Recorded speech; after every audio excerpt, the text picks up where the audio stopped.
Hello, guys, and welcome to the. What day is today? Is it Friday? Saturday, I think it is Saturday. Thursday. Thursday. Anyway, welcome to the SADPC. I don't know what day it is. Doesn't really matter. What matters is that we have Dota in front of us today. It's Infinity versus Thunder Awaken. We also have a makeup match later as well between Hokori and Team Wolf. So for today, we're actually gonna have two games as opposed to one, so everyone can rejoice. My lovely panel will be here for at least the first game. Astini, Winter. Why are you green today? Why am I green? Yeah. That new filter you're trying out on the camera, is this like a Snapchat thing? No. Green. Oh, Okay. what? Okay, you all right. Oh, production managed. Okay, thank you. Let's go to Astini. Let's talk about Dota. Thunder Awaken versus Infinity. In this match, does Infinity stand chances against Thunder Awaken? Can they take this, Astini, in your opinion? I have no clue, so it means they can. Because honestly, I've seen 3 very ugly games from Infinity, and I've seen Yes. 2 very well played games. So it's hard to make a analysis on that. Like it depends on their mood or something. That Sure. they get the right draft. That they even had good drafts in games they played really weirdly. So I don't know what's the X factor, which is determine if they're playing well or not. Oh, Winter, you used to be a player. Can you give us some insight on what this could be? When you have a team that's rowdy, that they don't never perform consistently. They're literally all over the place. Their ceiling is huge, but their floor is also super low. What does that say about the team? What would your assumptions be? They get a good dinner. They play well. Some teams are like that. They don't Are you have a good joking, or is this serious? You think the dinner actually affects teams? Nah, half serious, half joking. Okay, The okay. mood of the player depends on a lot of things, like the boot camp, the living Mm. environment, and obviously the relationship between the players. And sometimes people are upset about stuff that's happening outside of the game, then of course it affects, how well you play in the game. But I would say that the most common reason that a Mm. team can have a very high ceiling and sometimes play like dog shit, it's most I likely wouldn't say because that, of but most likely it's because of the lack of experience within the play. Like you have newer players, so a lot more inconsistent because they're coming from an environment where they play a lot of pubs, and then they come to a boot camp. They have to change the way they play the game, the habits, and the way they talk to each other. So it's hard to be consistent all the time.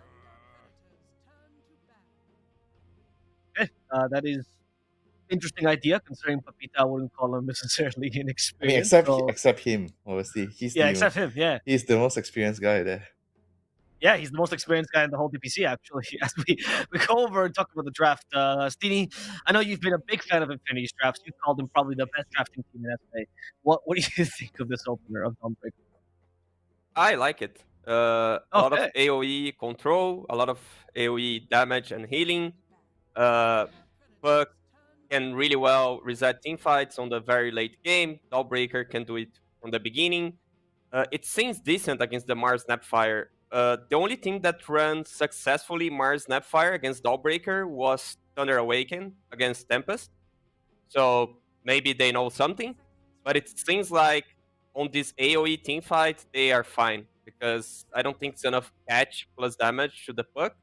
And also, I guess the Dawnbreaker would not mind using the ultimate into the arena as soon as she has the shard. Because you can just go in the arena and BKB yourself, so you will not care about the Snapfire damage. fair enough. Okay, you told me the Mars Snapfire Winter. Do you still find that to be a powerful combo? Yeah, for sure. It's still very solid. Gives you a lot of team fight catch. Not necessarily against the puck, but overall, just Yeah. like I always say, ticks a lot of boxes. Team fight, laning phase. You got some damage, tower damage, Roshan, everything. Just solid. Is this the kind of combo that you have to answer if you're Infinity? Like, do they have to respond to this when he picks, or do you think they're fine with the Dawnbreaker already? I think as the Dawnbreaker Puck, you're fine. Puck's definitely good at stopping the Mortimer's Kiss. I mean, Dawnbreaker, like Astini mentioned, is pretty decent against the arena. And Mm. I think overall, Dawnbreaker is just a very strong hero right now. Can be played in multiple roles, support, core. I personally like it more on a core role. I think the hero is excellent either on the off lane or the mid lane. Yep, And I agree. I like that how teams are starting to value this kind of like a global hero. Like you see this like either Dawnbreaker, Nature's Prophet, Zeus, someone that can always assist the side lanes from just being elsewhere. I think it adds a lot of value towards the game for your team. Yeah, I agree with that. I think we used to see that with MP, who kept being flexed in every single position because the idea of global teleportation was so incredible. And Dawnbreaker's kind of being put in that position as well, as most teams want to counter. Christine, how do you feel about the teams that pick the Nixer or Silencer against her? Do you think those are good counters, or do you feel like that still isn't denied Dawnbreaker?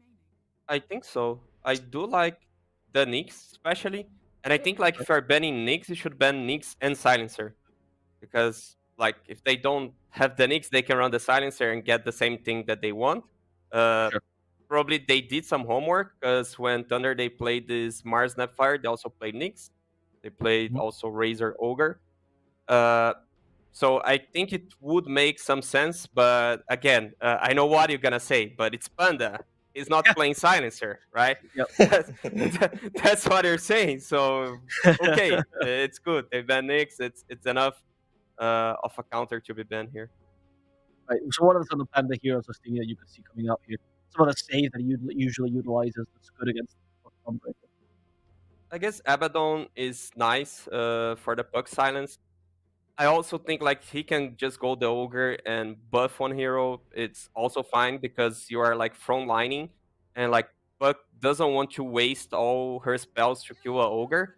They're kind of annoying because they're like giving information. That's just that. Yeah, more What do you? against the puck, I guess. More worried about catching the puck, slippery hero. Like we mentioned, Sure. the Mars and Snapfire are not very good at dealing with the puck. But at the same time, I feel like Bane is like in team fights, right? Yeah, the things that you can do in a team fight is not that like reliable, like compared to like a Abaddon or his normal heroes, like the Ogre.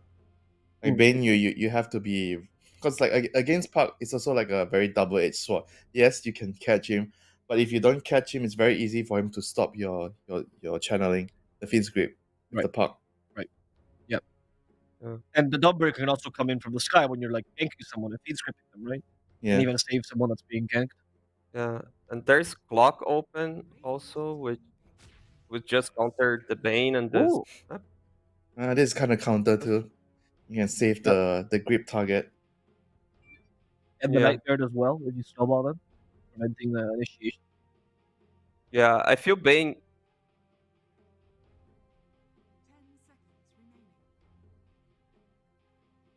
I feel Bane is very unreliable against puck, especially because of that. Like, you need to get very out of position to reach for the puck, and you can just pick any hero to cancel this Bane that's gonna be out of position. Like, they didn't even need something like the clock. They could just go the Tusk that has like less distance to catch Bane because he needs to be out of position to catch the puck. Yeah, the Bane has to play very well in terms of positioning to do something in a team fight. So even with now, there's this Jakiro which also can deal with ulti. I mean, he's not gonna have an easy game. I mean, for sure the laning will be fine because Bane is strong in the lane, but after the lane, in the team fights, it won't be easy to play Bane this game. What do you think of the Jakiro? I mean, it seems like Infinity is ignoring the Thunder Awaken draft and just going for their own draft right now with the Jakiro Tusk as well. Like, they kind of deal with the Bane, but that's it. They seem to be imposing a pretty strong team fight combo. It does not look like Game 1 Infinity yet. What did you say? I'd say let's wait for the end of the draft. They can still pick the Pudge. Yeah. They can make Allbreaker carry. I mean, Uh, Pudge strong carry, man. I love Pudge as carry. Infinity is currently 0-2 Winter, so. It doesn't matter, man. Pudge is strong carry, Oh, Yeah, okay, Pudge so is whatever stats say. Okay, fair enough. Pudge is good The against outcome. Elk. Pudge is good against Yeah, Elk. it is Winter. So would you like to see Pudge carry here for Infinity? If Yeah, you were why the not? coach, would you say Pudge carry? Okay. Noted.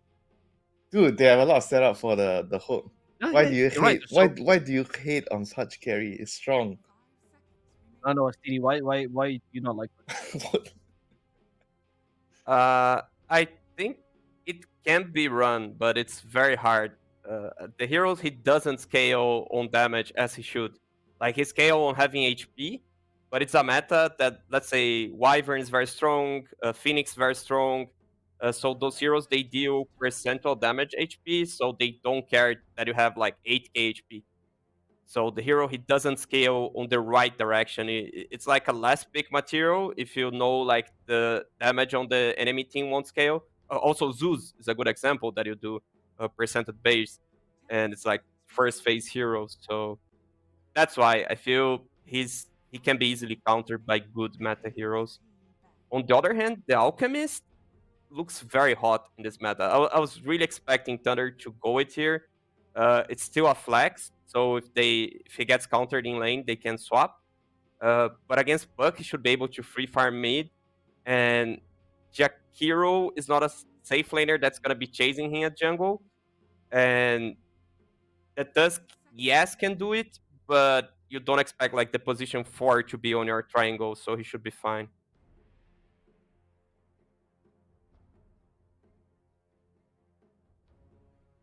Final picks are coming out here between Thunder and Infinity.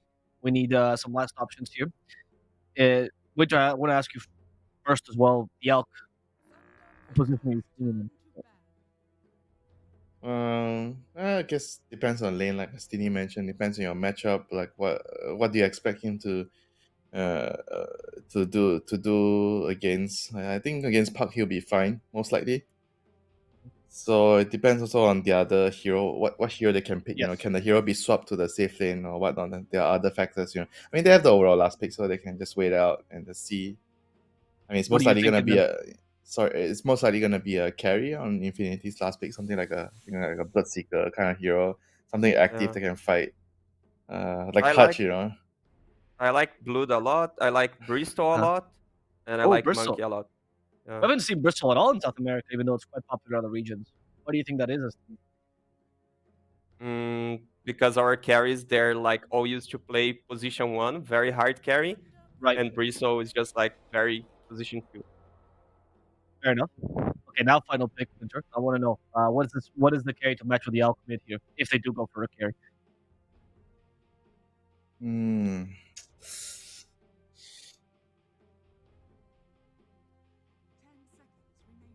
I kind of like more like a spirit hero, you know, like Void Spirit, Ember Really? Spirit, and just screw the out, you know, give someone.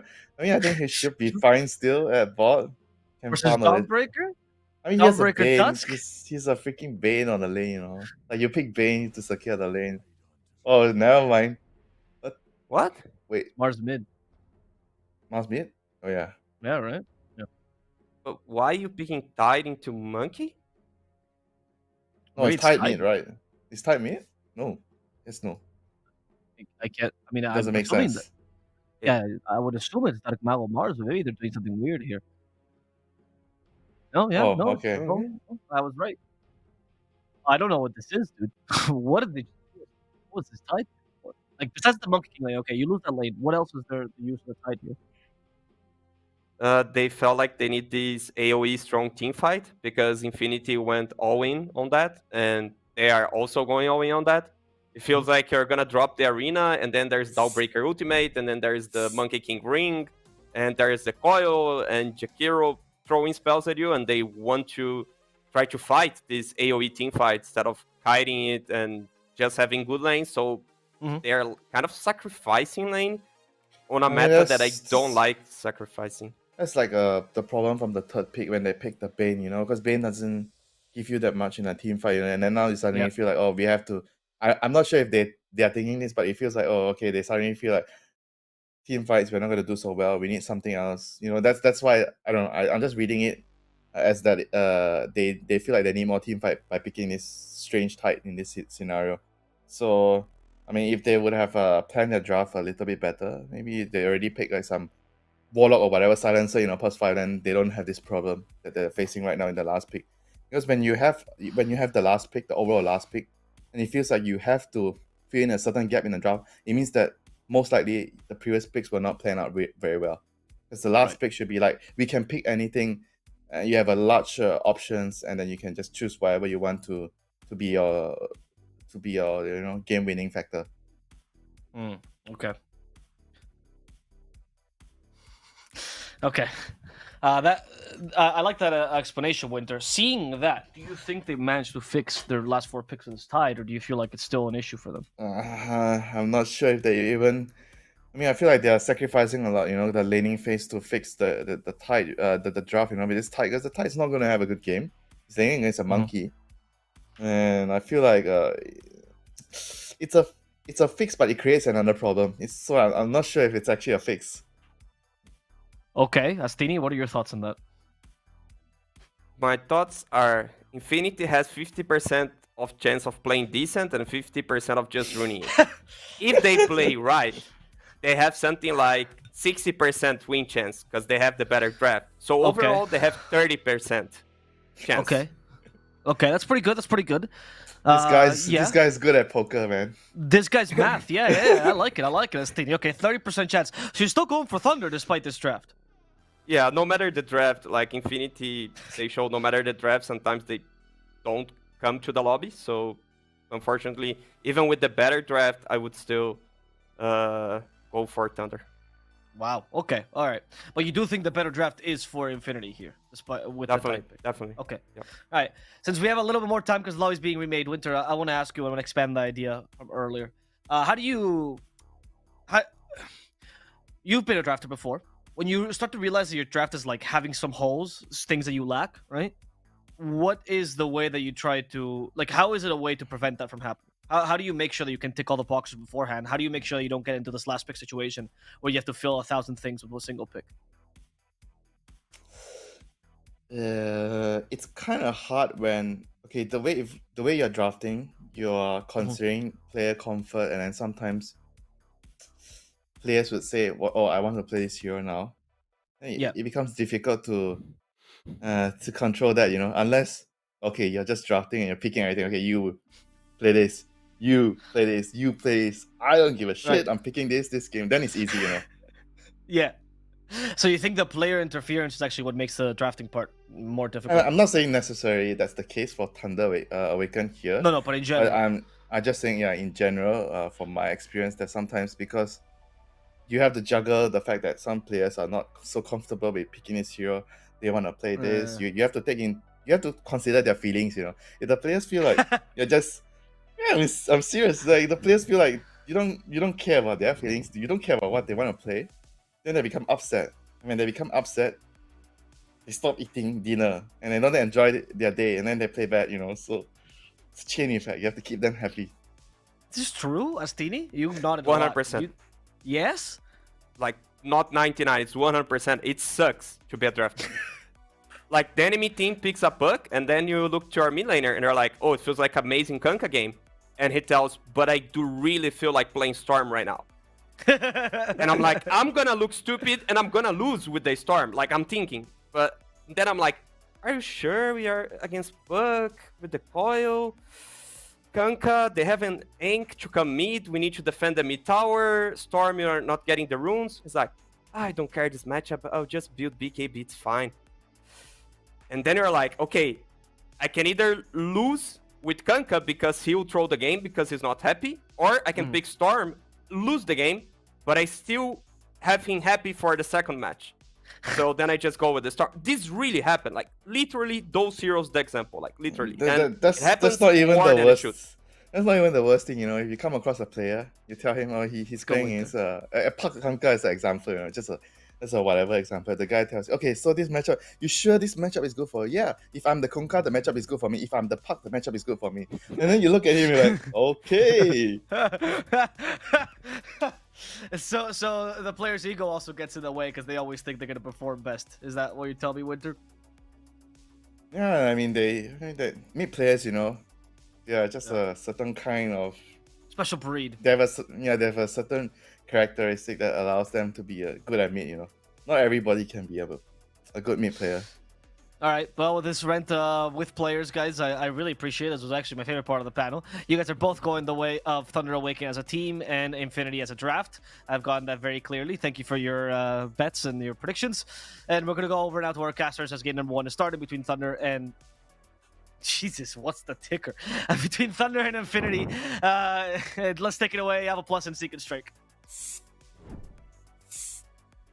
Thank you, Avo. Our producer just one final jab on Winter. It's just straight up no quarter for this guy. Taking no prisoners with poor Winter. Our producer actually an ex-pro that played under Winter, and he felt offended by his story. That's true. You know, this guy, he saw, you know, a Rubik draft, a Silencer draft, and he's like, give me Warlock. He only wants to play Warlock. And Winter said, Enigma, absolutely not. Yeah, absolutely not. Our producer loves to play Warlocks, that's why I was bringing that one up. But I kind of like, I don't know, I wasn't a fan. This last pick Tatator was like really weird for Thunder. It's kind of one of those drafts where they just go, whatever, we'll just pick the hero, good luck, Sacred. Lobby chat was pretty hot and spicy as well. I don't know if this was a meme or not. I don't know if this is something you can shed any light on, but they were memeing on Mago for signing up to university.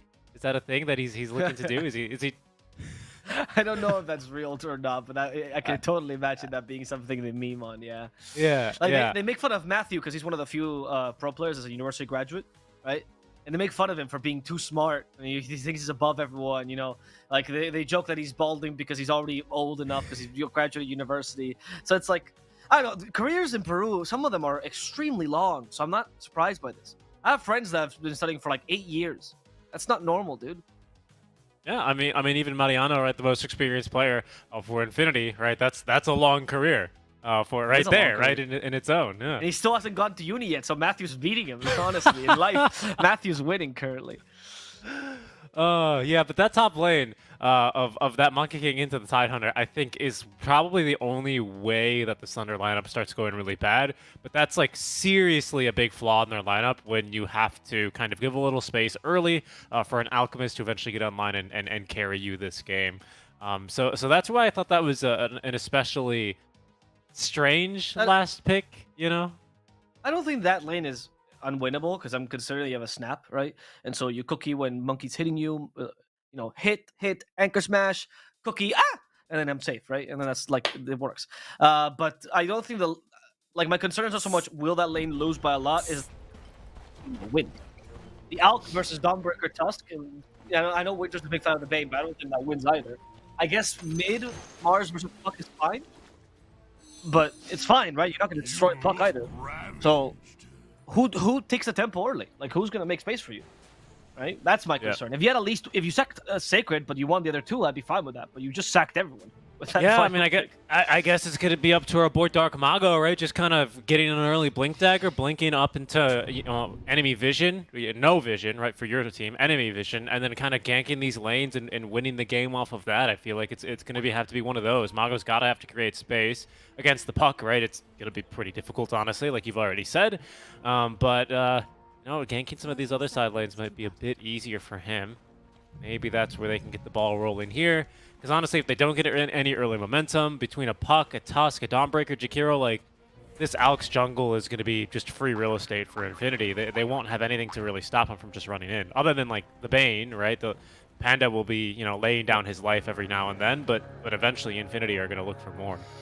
That's true. Bane is a good smoke breaker, though, because he's like he has a couple stuns. He's kind of tanky, honestly, for an it hero. So he is pretty good at doing that. But I agree with you that there's nobody that can like actually create the space they need. And Dawnbreaker's first 15 minutes, I think, are also pain. Not for Dawnbreaker, mind you, for the enemy team. She just crushes you between her thick thighs, and it's really difficult for Thunder to really deal with that.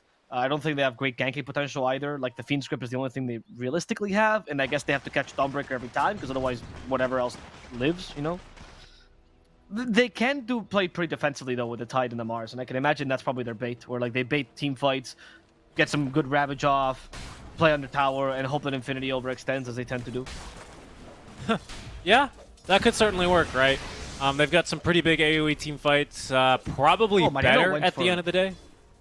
Starbreaker level 1 on the Dawnbreaker, mate. Sacrilege. Sorry to interrupt you for that, but that no hammer. No, That is a bit of a weird one. Maybe they were expecting to go for like some sort of tag team play. Maybe it's just to secure CS, although it didn't really work there. No, you're right, actually. Probably is a tag team play. Yeah. I swear, I don't know. Yannick now goes for snowball level 1. I'm going to lose it, though.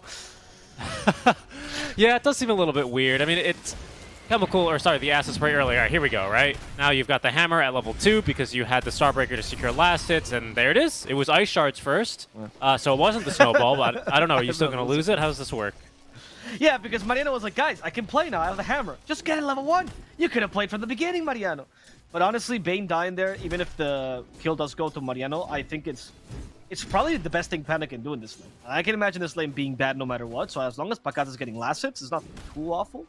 Yeah, I mean, that's true, but it is, a death in the first couple of waves, which is, the fact that you say that, and I'm even kind of agreeing with you, is very troubling. It's because of how bad these lanes are, right? So I'm already in contingency plan mode. Yeah. I mean, we're both in full copium mode for this lane already. Oh, Panda, you already died. Okay, well, what else can he do? You're so good, Panda. Oh my God, He's so good. Yeah, I mean, we'll see here what he can do. Pakaz finally has got this Greevil's Greed online, and again, with these denies and some CS in, he is getting decent space early. So if that's all Panda does in this lane, even if he does so at the cost of a couple of his own lives, then yeah, I guess anything to get the Alchemist online, right? Greed is good, even if it causes death to your allies. It's a terrible lane also for Unstable Concoction, honestly, because Snowball can avoid it every time. So I don't know if he's even going to take a point early in it. Yeah, you could set it up with a Nightmare, though, right? If someone's really out of position. No, it's a good lane in theory for an Alchemist, but that's what I mean. Yeah. Like, Panda's dead again, I believe. Yeah, Panda might be. Okay, he is going to Concoction, actually, so he's going to take 1 point in it to save Panda, perhaps. Who's he using it on? Yannick? Oh my God, that the acid spray. The acid spray. The Greevil's Greed. He got plus 12 for the courier, so he went for that instead. That is very typical carry behavior. That's Magic Stick, by the way, so I think Yannick has to be careful. There's no minus armor. Oh, actually, he can lay down the Ice Spray. Yannick is gonna die! Oh my God! Never mind. You know what? I lied. Alk is God. Alk is the best laner in the world. I cannot believe I ever doubted this hero. That level 1 stun is a ridiculous amount of damage. Yeah, it's pretty good, especially when they stand in Acid Spray, right, with that armor reduction. Lots of people forget the Unstable Concoction is physical, so it is going to be amped by a lack of armor. So that is going to be a nice play. Is physical. He's a scientist. He doesn't believe in magic, right? No. Which is weird because a bunch of alchemists were considered to be magicians, basically. Like, they would basically go to, like, their noble kings or just their patrons, and then they would be like, oh, here, drink this mercury, and they'd be like, okay, yes. well, I'm going to do what the witch says. Well, yeah, exactly, but, Newton was also an alchemist, right? That's how he died, actually, by drinking too much mercury. That is true, unfortunately. No, nobody else in the world has had the too much mercury. Usually, a little bit of mercury is already too much, but, Newton did reach that barrier. Yeah, too much of a good thing, as they say. Sacred, speaking of too much of a good thing, a great cookie from Matthew. Because Sacred's already quite tanky here with the points in the Kraken Shell, and Lumiere, only the 2 points now in Jingu. The damage isn't really there, so Sacred can still look to get a bit aggressive in these early levels, but I do think there will eventually become a point where even if you end up maxing Kraken Shell, which he might end up doing with the 2nd point now, Lumiere is just going to be able to out-damage you, I believe. No, for sure, but at least you prevent some of the damage in the healing primordially, right? So the Snapfire can still be a threat. And I think that's what they're looking for. And if we look at the last lane, by the way, the mid lane, Nagmalo is destroying this lane. So he's super happy with the result right now. And he can actually be the space creator that they needed the whole time. Yeah, he is. Yeah, he really is, actually, now that you bring it up. Is this matchup really that bad for Puck? Well, Nagmalo certainly thinks that. Oh my God. Just baited a phase shift just by... Well, yeah, I guess the way that he's been using these, or baiting these spells and canceling the animations, I was about to say, usually Puck, 3 points in the Elusio should have about no problems clearing these waves. But it seems like Mago's kind of, enacted total control, like some sort of blockade over the creep waves, as long as it's not under tower. Even when it is under tower, Mago threatening here with the early arena, or earlier than Puck 6 anyway. This is the mid laner that Winter was talking about, where he says, "Oh yeah, if it's a Kunkka versus Puck, I play either hero. I'm the winning matchup." Nagmalo. Yannick doesn't have the snowball, so this arena can still be a nuisance. Actually, pin the Tusk though. Good blocking there. Oh my God, might just die anyway. BP is capable of making out alive. Matthew stops Yannick, has Magic Stick, but doesn't want to use it for that cookie, as they realize they can't get any kills here. Panda as well, TPing on over. I'm sure he's catching a lot of flack for that one. I watched one of their top lane or bottom lane. Pardon me. There's a kill. The chill mics. That's what it was, right?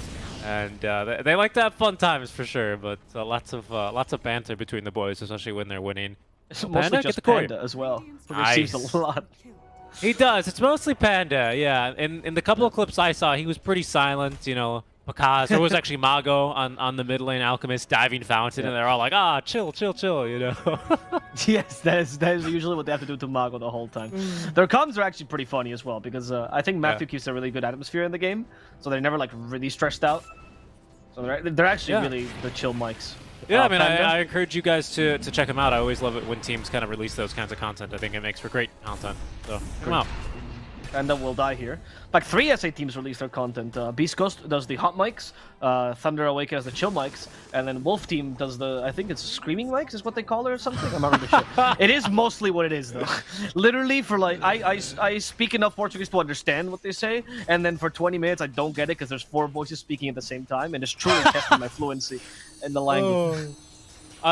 Someone who is more talented than me and a bit more of a polyglot ought to do some sort of super edit between the 3 of those. That would probably be, an interesting case study here of the comms. I'd love that.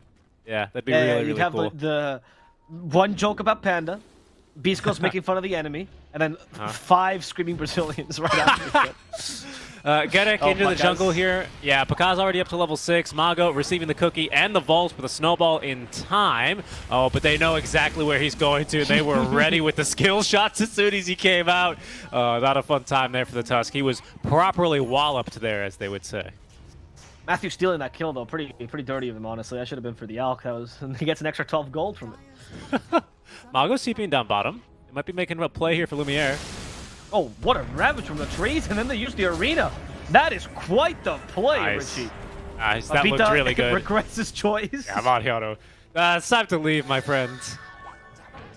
Nope, he gets cookied. Oh no, Mariano. He's coming with double damage as well. Oh no, Panda's too slow. He was afraid of Mariano. He thought there were people in the high ground. Dark Mago's not afraid of anything. And not going to get a kill. Top lane, Pakaz also in trouble. There's Panda's TP. He still has a double damage. There we go. Hit him. Hit him in the nightmare. This is a kill? Look at that. Look at that, Richie. He's going to kill him with a brain sap. He's actually giving it to his carry. Take it, Panda. Take it. Oh. The true support Panda move. Panda would never grief his favorite player in Dota 2. That's basically what happened there. He goes, "Don't just get away from that guy. That's my favorite professional player of all time." Very true, by the way. Yeah, it was. Pakaz. Oh, there's a double concoction too. No. Yeah, Pakaz is also his own favorite player of all time. Yeah. When Thunder did their little. Yeah, I mean, that's a true carry mentality and a perfect support mentality, right, which is why this lane works so well together. But again, like Dark Mago, kind of just to revisit the point I was making earlier, making some great rotations here, right? Super active. Infinity do kind of aid him with that first kill in the mid lane when they attempt to gank him with Arena. They don't have a method of breaking coil, so it's a little bit hopeful there. And things start to kind of snowball out of control for them. Yeah, you can go back and probably defend against Genic here. As Pakaz is mildly annoyed, but nothing too bad as long as there's no threat of the Walrus Punch. But a great rotation down bottom. Early on, you're not really using Ravage for anything other than a cheeky little kill there. So just doing it from Fog to ensure that you're always going to catch was a thing of beauty there. So they do get new Panda. I mean, as a Bane, it's like that moment where you're +5. You're like, my role right now is to defend the safe lane tower and die doing so. But also as a Bane, I can kill 1 creep, and that's his job. Best defense I can mess with. Yeah, some other position 5s, they can, Stroke of Fate, Train Protector, he gets to AFK in the trees and heal the tower, but, these kind of supports, these supports die. These are the dying supports. Not much Panda can do. The other ones die too, but they do something before they die. Panda likes the supports that don't do much, and they just die. Yeah, and they force an overextension, right? Even on some of the other Panda heroes, like I'm thinking like of the Abba, for example, right? He gives himself a shield, he dispels something, he baits him under tower. He dies still, of course, right? He's like contractually obligated to, but he forces the overextension, and then Infinity are punished. On a Bane, you don't buy nearly as much time. Taker down bottom might be in some trouble. Gets off the Ravage, though, but in comes Peta. Kisses as well. They really want to get through Sacred, but the arena is out. The kiss is a thing of beauty. 3 dead. Matthew with a double kill. PP's all of a sudden, he's going to find himself completely alone down bottom. Vala's coming on over to try and turn this, but I don't know, man. This is looking pretty bad. The spear is not going to latch onto a tree, though. Panda is going to need a little bit more magic damage courtesy of the Elusive Orb. It's a decent save, though, to make sure PP can heal up. Matthew, I think, almost had him there as well. The spear from Mago is going to catch both. Unbelievable. I thought it was going to be a double kill. He's going to have to dive for it, perhaps a bit too far, as Mariano now is going to TP in to this lane. Mago, though, will eventually get the double kill. He will not be denied that. Finds the spear onto Monkey King. No, wait, does he just get out? He just gets out. He does get out. Dude, Mago just shish kebab 2 heroes and then proceeded to walk out like nothing happened. That was such a good spear. I mean, the whole initiation was fantastic with Mago, honestly. Like, he is. What a player, dude. I know everyone praises Pakaz because he's the most consistent carry, but Mago is the rock of the early game of this team, dude. Yep, and that was like such a great smoke as well. I didn't really mention it, but Infinity had smoked after they captured the enemy tier 1 tower top. They smoked and you know, swept the jungle hoping to find an elk. They didn't. They only found oh yeah, we've replay? Yeah.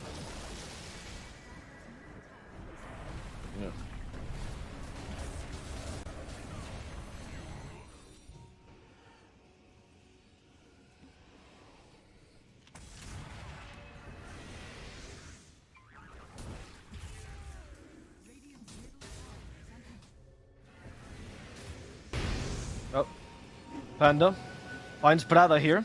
We're going to see some rotation from Sacred as well. Nightmare stops Prada from counter-initiating on Panda. Panda will be able to get away.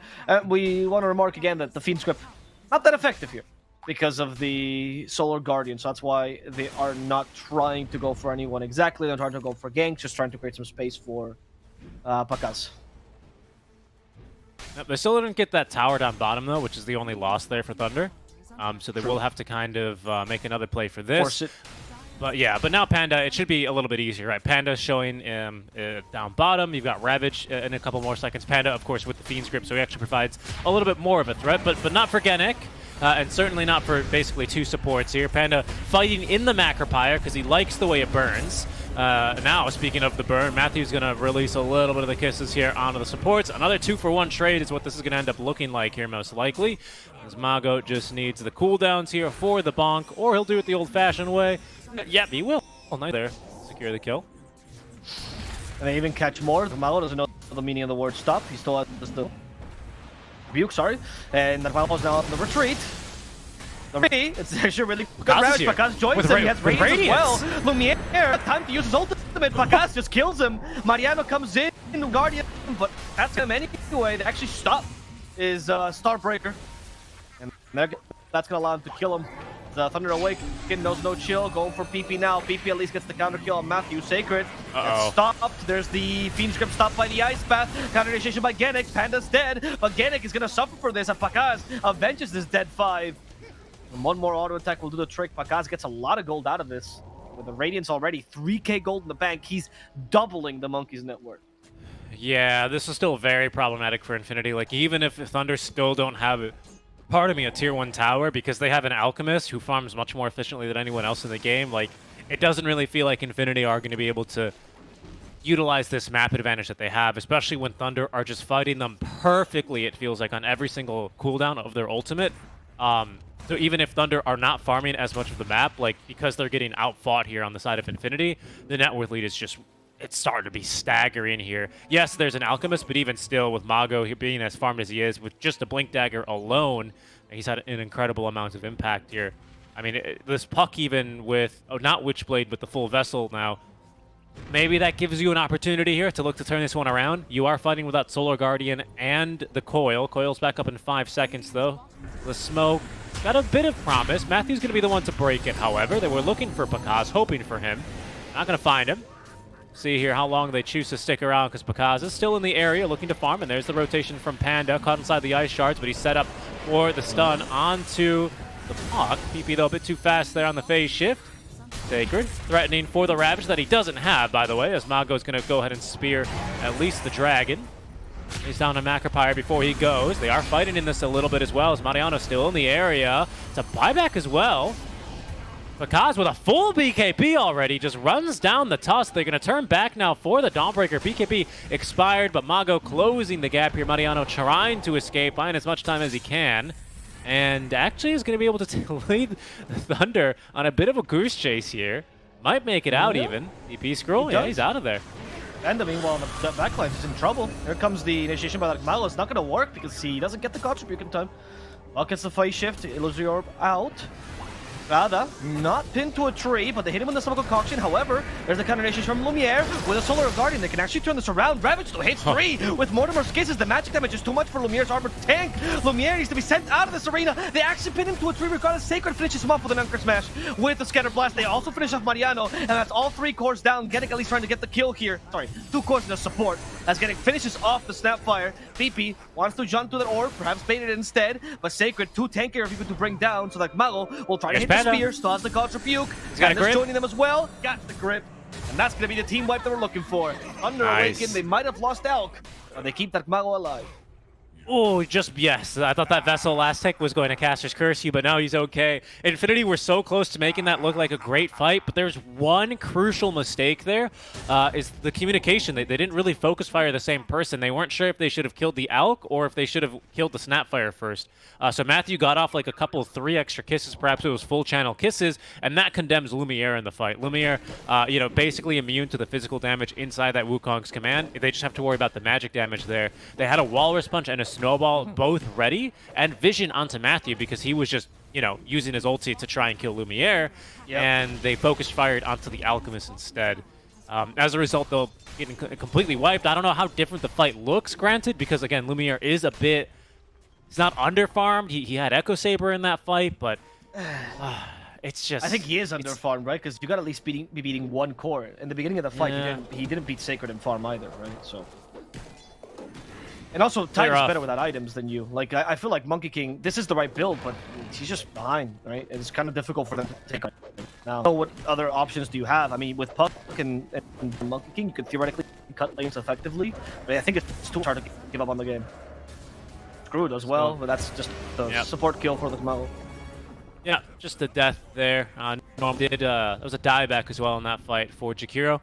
Not sure how consequential that'll end up being. This Jakiro, I'm sure his itemizations are going to be a little bit griefed, but hard game for him anyway. Yeah. Panda Mudo. Position here. That's Fiend's Grip in 15 seconds. That nightmare does not last long enough, though. I think they need to rotate someone else. Who's it going to be? Matthew and Sacred both come by. Do they have Shard on Matthew yet? Oh, no, they don't. Nope. Going for the blink first, which is fine. Don't mind that. They went for the mech first, which is what kind of surprised me, right? Not as common a build on Snapfire these days. Yeah, a much more valuable item, though.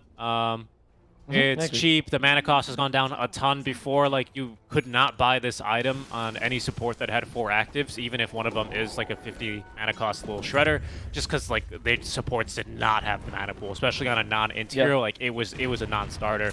But it used to be like 250 mana to cast, so a lot better these days. Easy kill on Prada. So much minus armor as well from the Gush. Yeah, that's an incredible amount. That's only a little shredder level 1. It'll get no, it's the same. It's the same. Yeah, it's starting to get ridiculous here. I mean, they can roast just as quickly, basically, as well for Infinity. Probably just waiting for Arena to be back up before they look to force it. But you can start to see now Thunder with the net worth advantage as Mariano unable to escape. Mago, he blinks forward. He's not juked whatsoever by the Celestial Hammer. And it's just a question of whether or not he has the damage. A TP attempt from Mariano is going to be cut short there by Matthew with a cookie. It's going to be a big kill there. Onto the offlaner, who is very close to getting that BKB online here for the up top. Dawnbreaker. You can also find him. I think they have grip. There we go. Yeah. Yeah, this is the role of the Bane. That's the sole reason I think they picked him, just to deal with the puck, and he's been doing it wonderfully. I feel like if you look at Thunder Awaken and what they had planned, and as what the execution is, it's exactly the same, right? Like they're executing exactly what each hero's purpose was originally for.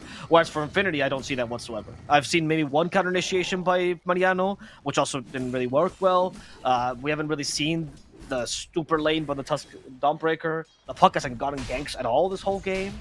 I don't know if first item Vessel is the best item, but I guess someone had to build it against Elk. Yeah, someone had to do it. And I guess as for a puck, it's more efficient magic damage than a Witchblade would be this game.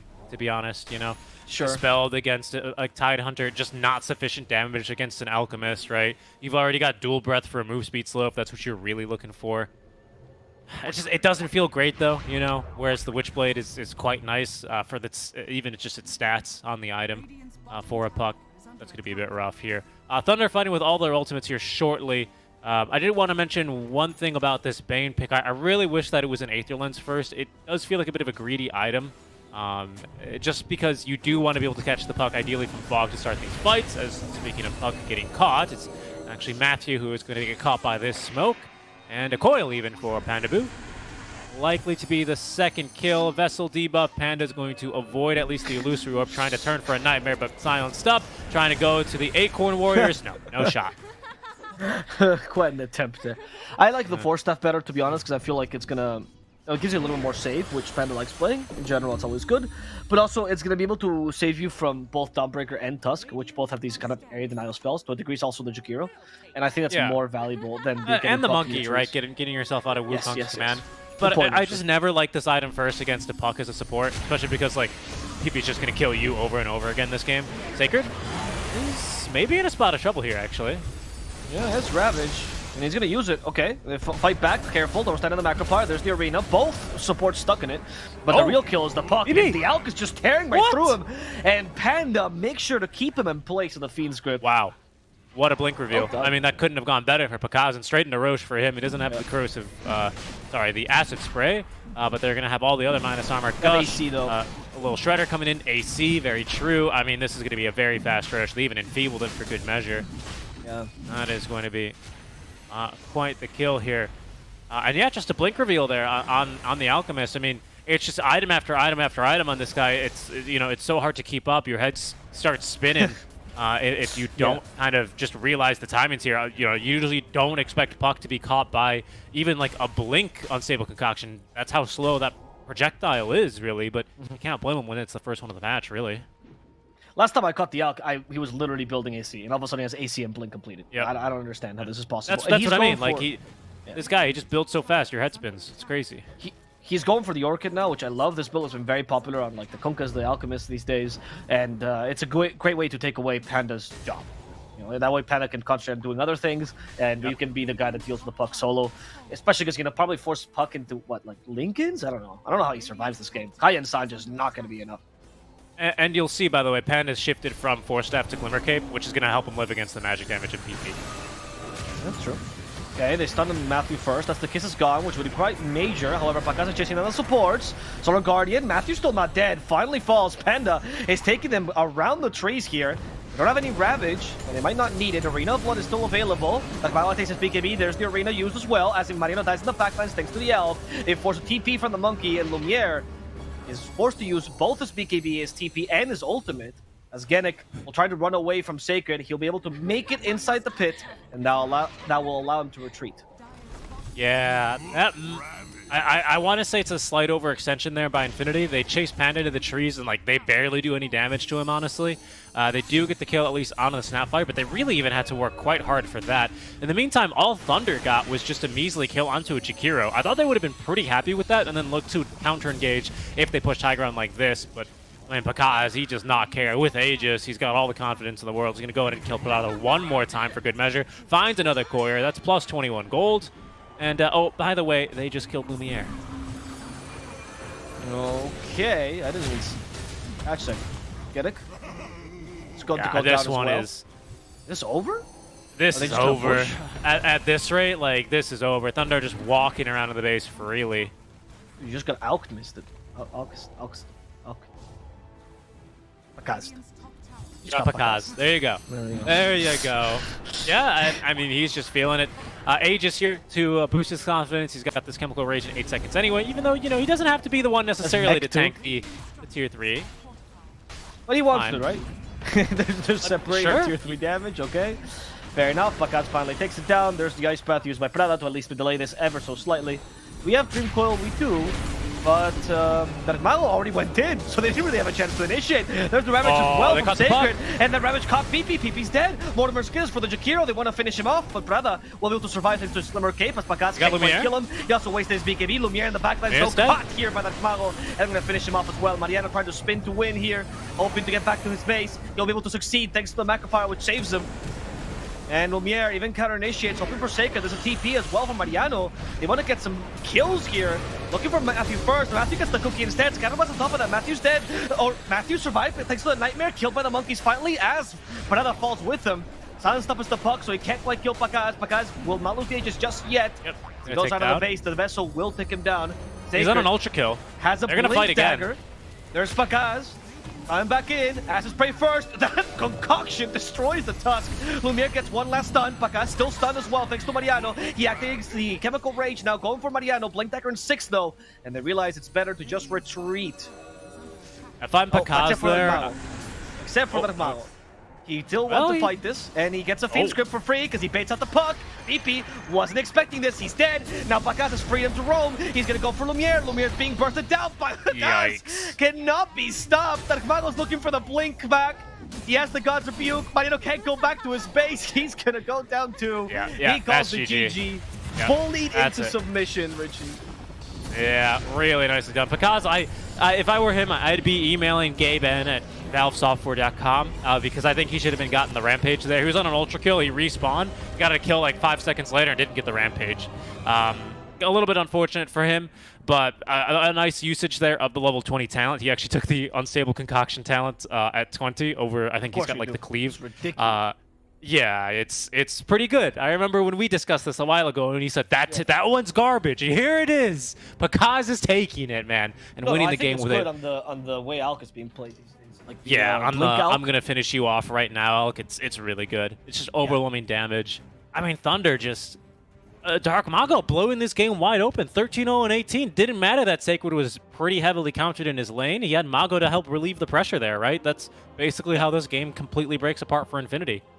I mean, frankly, the lanes went way too well for Thunder. Sacred didn't even get crushed that badly in lane, you know? I mean, we expected that. We said that, right? With Snapfire, you're probably not going to lose that lane that hard. But, like, Sacred did fine, okay? Darkmago destroyed it. And Alchemist destroyed it, which shouldn't happen against Dawnbreaker Tusk. So they got off to a head start, and it was really Darkmago's show. I mean, the Alchemist helped, and Sacred, of course, had Ravage, and that was nice. But it was just Darkmago styling over everyone. I don't know. I think you could have picked any other carry that was as fast as Alchemist, and this game would have gone the same way. Because Darkmago popped off way too hard.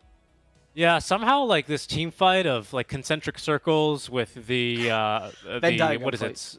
Yeah, the Venn diagram fight. But even Infinity's Venn diagram fight is not that bad, right? You've got yourself a Puck Coil into Dawnbreaker ulti into Monkey King Wukong's command. Like it just felt so underwhelming here versus Thunder.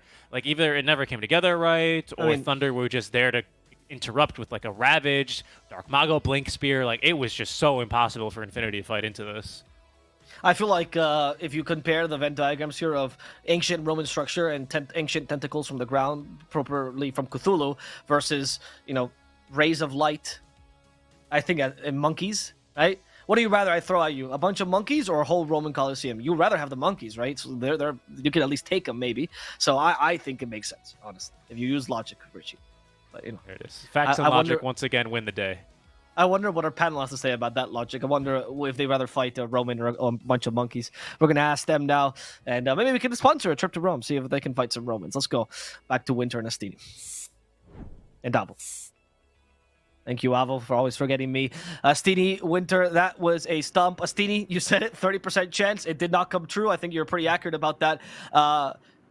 Do you think that was Infinity's fault, or do you feel like Thunder just popped off hard?